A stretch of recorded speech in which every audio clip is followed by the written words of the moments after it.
বন্ধু দল সাংস্কৃতিক মঞ্চ তাদেরকে আমরা সম্মান জানাই বিষয়টির পক্ষ থেকে।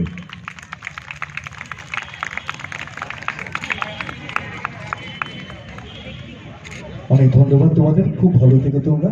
সাংস্কৃতিক মঞ্চকে অনেক অনেক শুভেচ্ছা বিষয়ের পক্ষ থেকে। কিছু শুনি।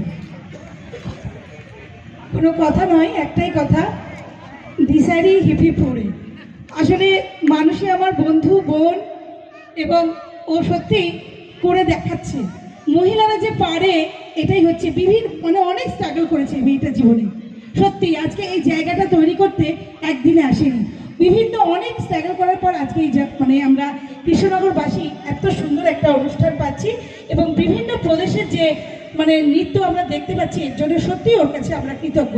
আমরা আশা করব যে আমাদের কৃষ্ণনগরবাসীর জন্য ও একটা যেন ওয়ার্কশপ করে, এইটা আমার কাছে ওর জন্য ভীষণভাবে আমি ওর কাছে অনুরোধ করবো। এটা আমাদের খুব ভালো লাগছে।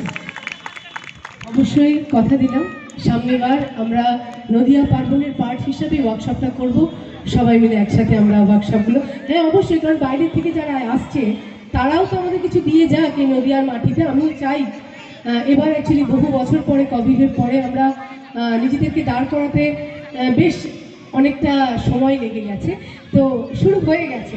সামনেবার তোমরা সকলেই সাথে থাকলে, আপনারা সকলেই সাথে থাকলে যতগুলো প্রভিন্স যে ভারতের বিভিন্ন প্রান্ত থেকে আসবে সবাই এখানে আগে ওয়ার্কশপ করবে, তারপর প্রোগ্রাম হবে। Thank you. এক্স্যাক্টলি, হ্যাঁ।